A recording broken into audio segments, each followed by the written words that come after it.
Three Greek words buried in Matthew 11 will reframe everything you think about exhaustion, why you're carrying it, who loaded it on you, and why rest isn't a reward you earn. It's a factory setting you forgot you had. Someone else loaded you. You didn't choose this weight. The problem was never your discipline. My knuckles were white. I wasn't late. I wasn't in a rush. Just a Friday afternoon at a red light. And my hands were gripping the steering wheel like the car might fly apart if I let go. I wasn't gripping because of traffic. I was gripping because that's just what my body does now. It holds on.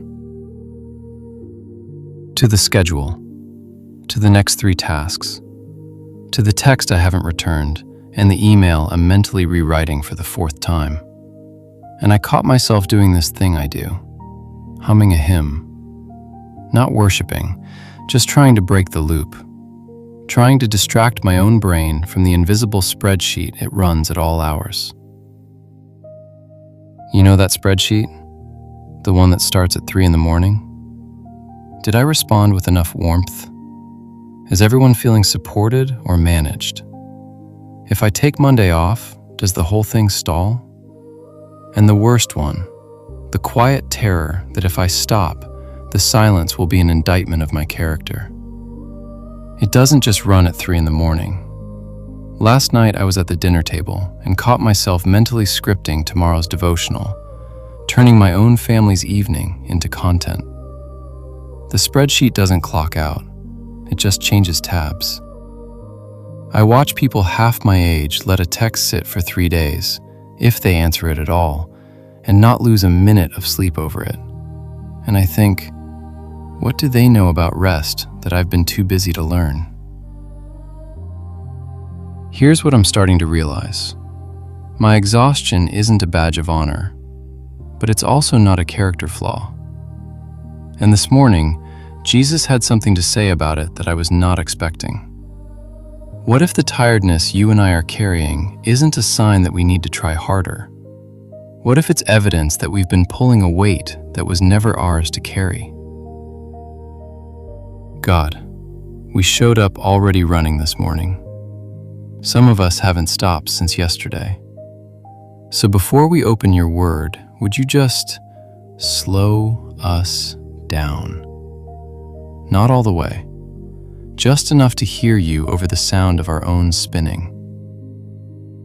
This morning, I need to show you something.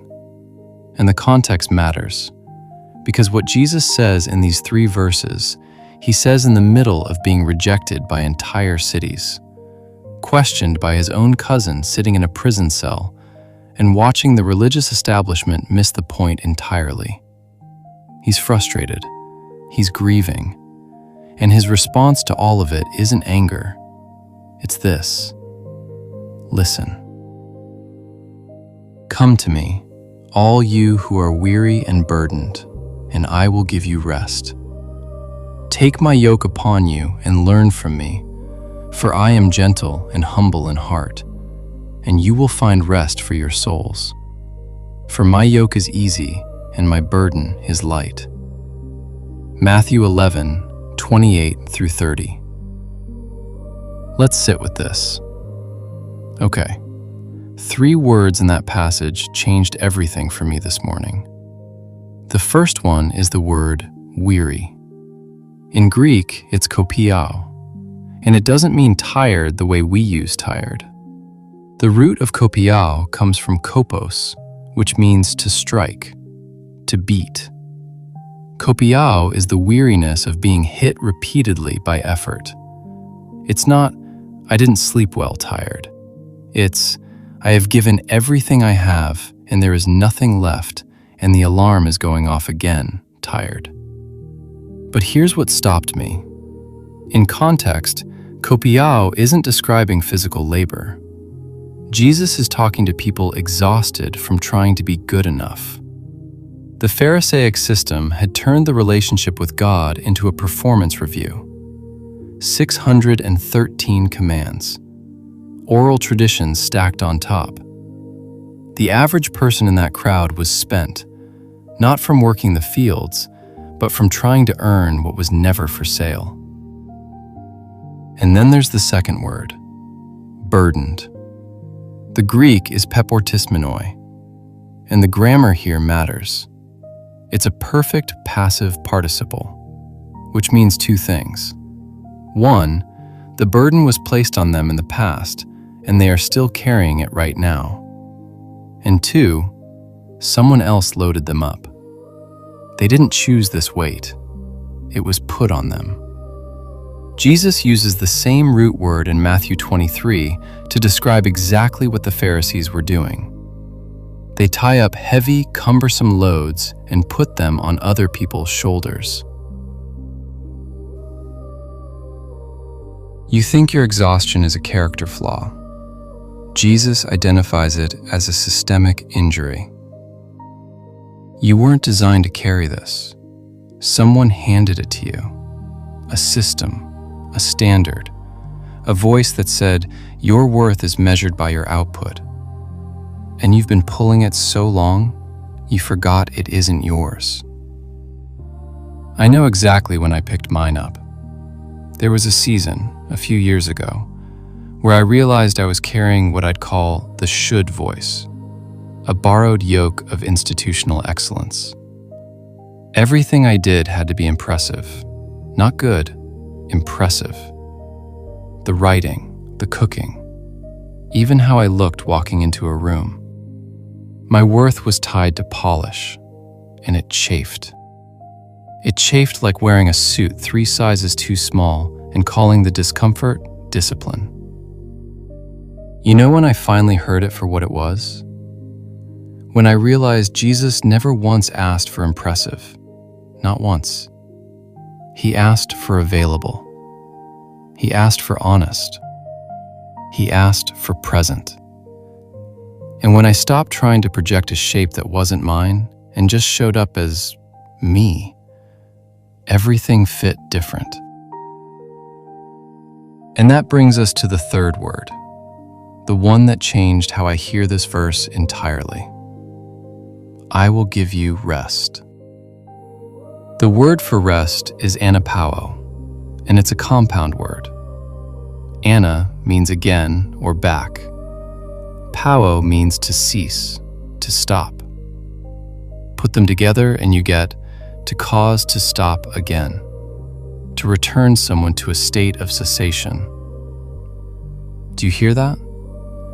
Jesus isn't introducing a brand new concept. He's restoring an original condition.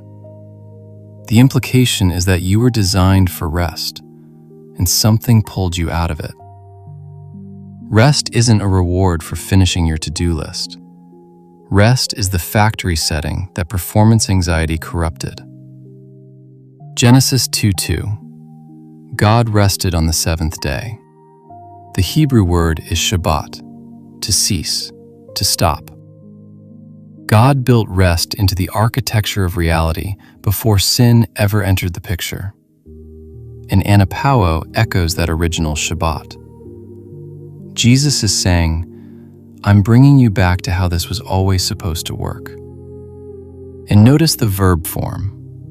I will give you rest. Not you will find rest. Not rest will come eventually. I will give it. It's a personal guarantee. The rest is not something you achieve. It's something He delivers. Let me show you what this looks like in real life. I have 2 Labrador puppies, Theo and Toby. And Theo did something yesterday that I can't stop thinking about. He was in the middle of a full-speed zoomie across the hardwood floor, ears flapping, chasing a tattered plush bunny rabbit, running like his life depended on it. And then he just stopped. His back legs slid out from under him like a cartoon. His chin hit the floor with a soft thud, and within 3 seconds, snoring. The bunny rabbit's ear still draped over his nose. He didn't check to see if the bunny was finished. He didn't earn the nap. He didn't look for a rug or wait for the right conditions. He just ran out of doing and accepted being. Right there on the hardwood floor. That's Anapauō. That's the factory setting. Some of us are staying exhausted because we're still looking for the perfect rug before we'll allow ourselves to drop. The cleared inbox, the finished list, the moment when everything is handled. And that moment never comes, so we never stop. And maybe, the people who let the phone ring for 3 days aren't ignoring responsibility. Maybe they just found comfort in a hardwood floor before we did. Psalm 127 says, "In vain you rise early and stay up late, toiling for food to eat. For he grants sleep to those he loves." That Hebrew word for grants, yiten, means to give as a gift. Sleep, rest, stillness. These aren't earned. They're given. And the person who trusts God can actually close their eyes. The achiever can't. Because closing your eyes means trusting someone else to hold it. You were not built to run at full speed forever. You were built with a stop button. And Jesus is pressing it right now. Not because you failed, but because you forgot it was there. This morning, I was rushing to my desk. Both puppies are following me.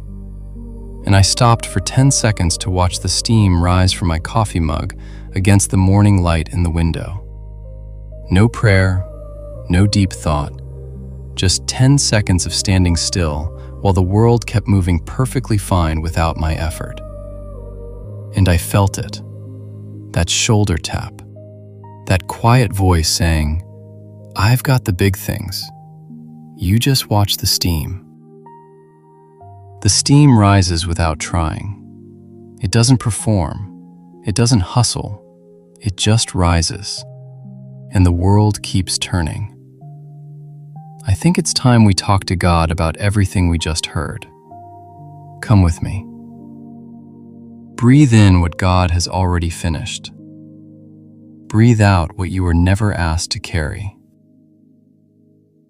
Let us pray. Our Father in heaven, God, we're here. And most of us got here still running, still spinning, still carrying the pace we set so long ago we forgot it was optional.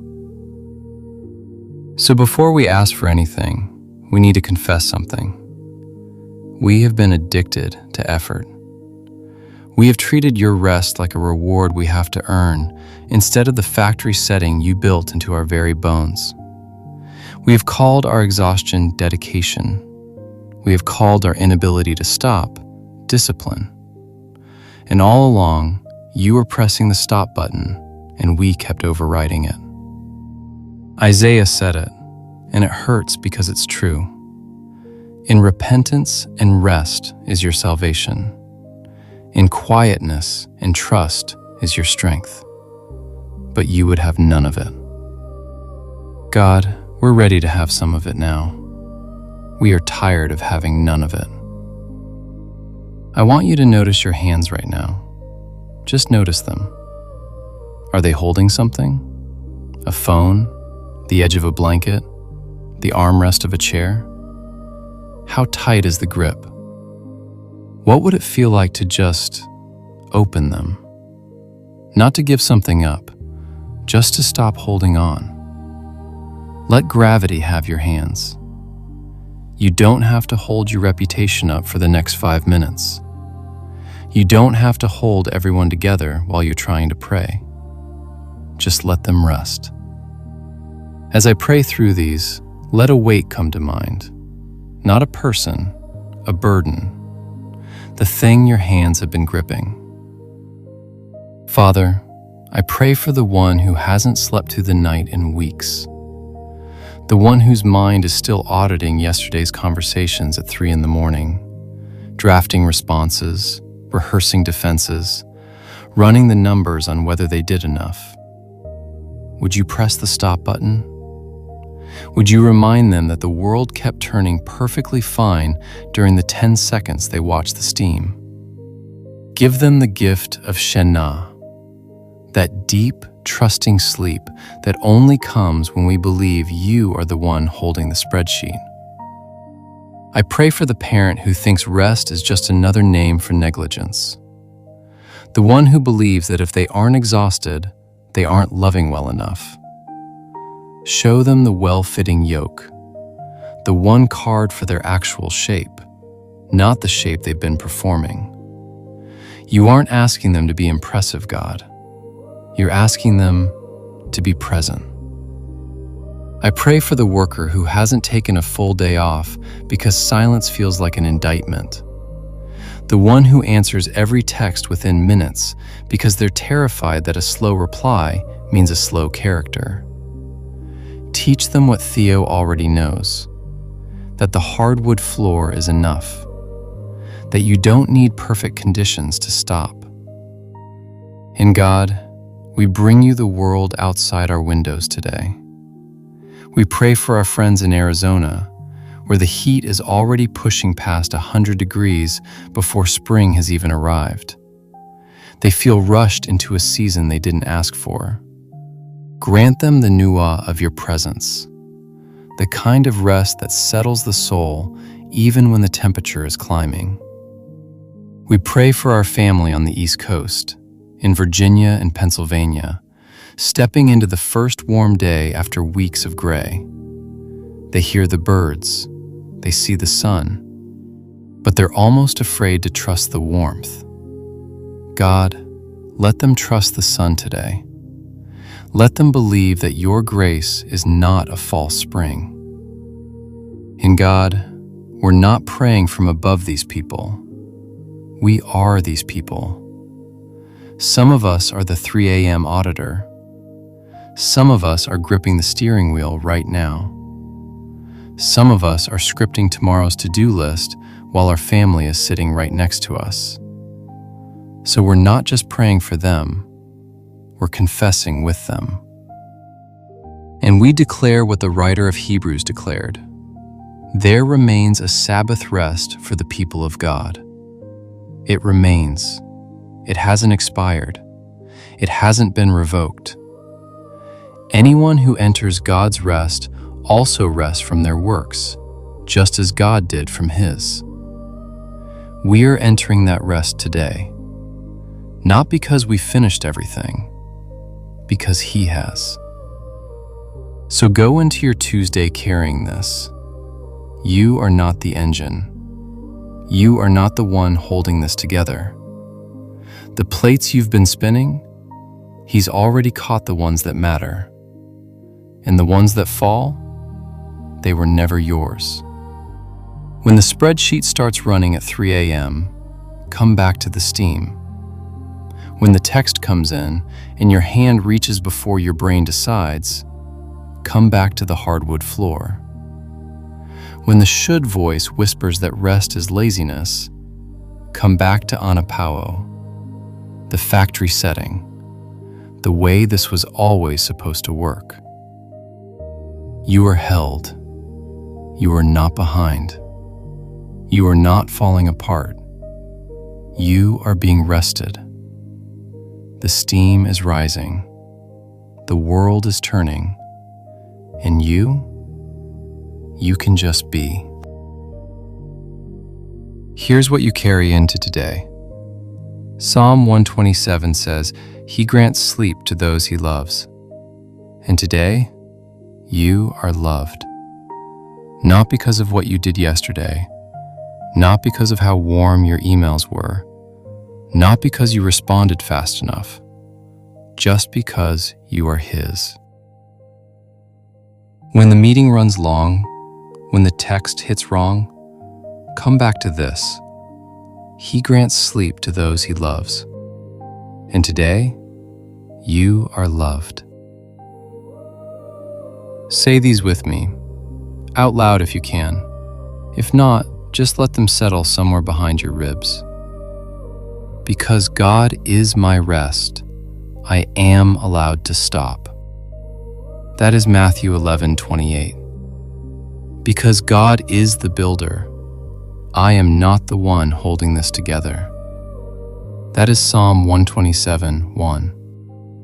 Because God is present, I am free to be still. That is Exodus 33:14.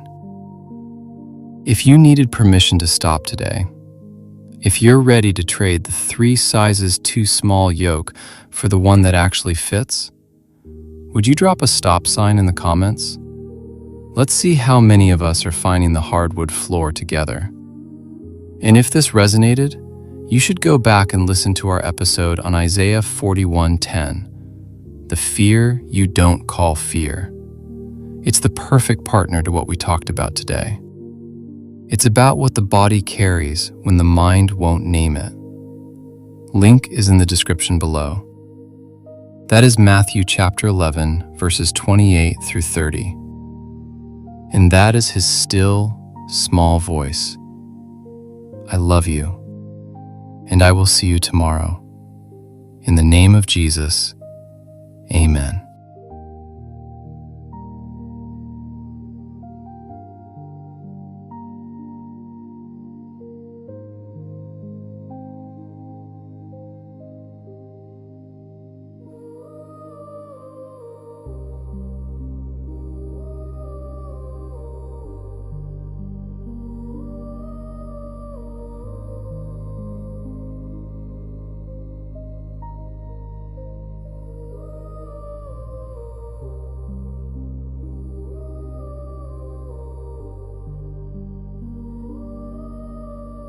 If this prayer stirred something deep and you feel like you need more than words right now, please don't carry it alone. Reach out to someone you trust, a friend, a pastor, a counselor. You're worth the help, and wise support is one of God's good gifts too. You're not alone. I'm praying for you.